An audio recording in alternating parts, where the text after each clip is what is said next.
Sentence of simple present tense please. Miss Yogita ma'am in Marathi. हा, हम्म,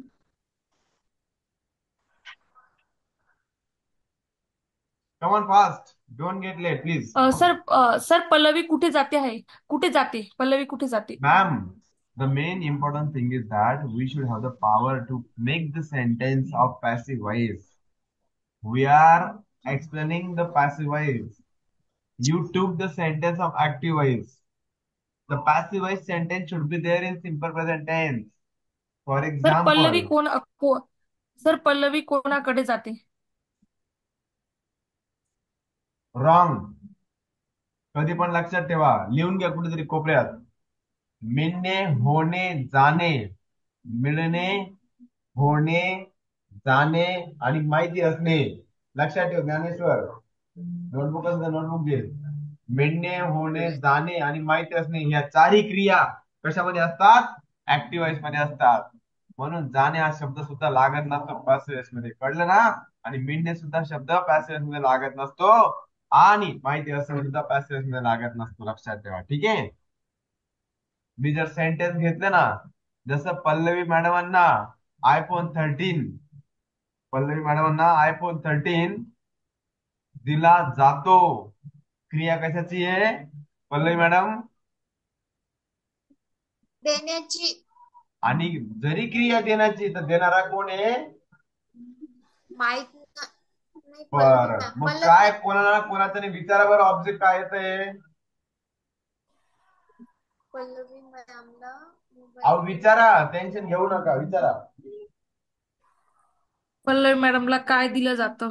very good, super.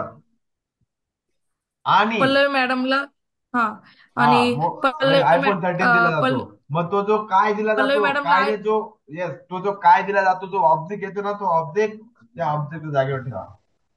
म्हणजे जो काय ने काय जे हा उत्तर होते ना, तो शब्द ऑब्जेक्ट जागेवर ठेवा. म्हणजे आयफोन 13 इज गिवन टू किंवा is purchase to Pallavi ma'am. समजते? आणि अजून येस सर. कोणाला पण येतंय, कोणाला सुद्धा उत्तर येत आहे. लक्षात ठेवा, कोणाला मोबाईल दिला जातो, कोणाला आयफोन 13 दिला जातो? पल्लवीला. मग कोणाला पल्लवी आयफोन 13 दिला इज, जातो? हा, मग पल्लवी इज गिवन आयफोन 13 असं पण म्हणलं तरी चालणार आहे. कळलं? समजतंय का? हो सर. अजून घेऊ सेंटेन्स? अजून घ्यायचं हो सर सेंटेन्स? अजून घ्या. हो सर बरं. अजून घ्यायचे 2-3. फॉर एक्झाम्पल, शेतात काम केलं जातं. कोण करतं? माहित नाही. माहित नाही. बरोबर. क्रिया कशाची आहे? करण्याची क्रिया आहे सर.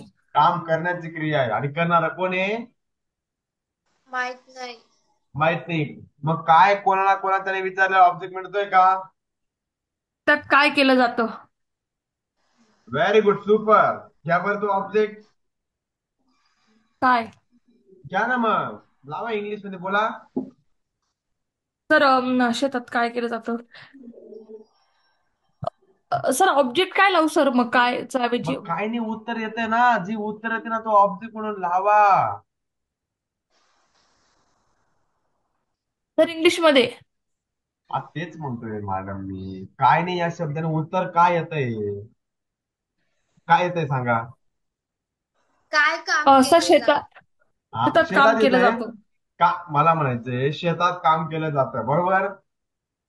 मग सर ऐका ना सर, व्हॉट व्हॉट इज हा, व्हॉट अहो मॅडम, व्हॉट मी फक्त शेतात काम केलं जातं एवढंच घेतोय. मी डब्ल्यू टाईप मध्ये गेलो नाही हो अजून.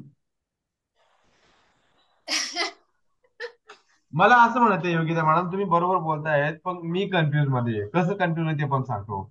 ऍक्च्युली व्हॉटने प्रश्न विचारावं लागतं. व्हॉटने प्रश्न विचारल्यावर एक जर उत्तर काय मिळतंय ते सांगा तरी मला. काय काम केले जाते? Very good. येतंय का तिथं उत्तर? येतंय का? काय काम केलं येतंय का? शेतात काय काम केले जाते? मला ते नाही म्हणायचंय. शेतात काम केले शेतात जाते. शेतात काय केलं जातं एवढं बोला ना. किंवा काय हो काम हो केलं, ते. काय केलं जातं, काय केलं जातं, उत्तर येतंय का? हो काय शेतात काम केले काय जाते. केलं जातं शेतात पल्लवी काम मॅडम? केले जाते. काय केलं जातं पल्लवी मॅडम? शेतात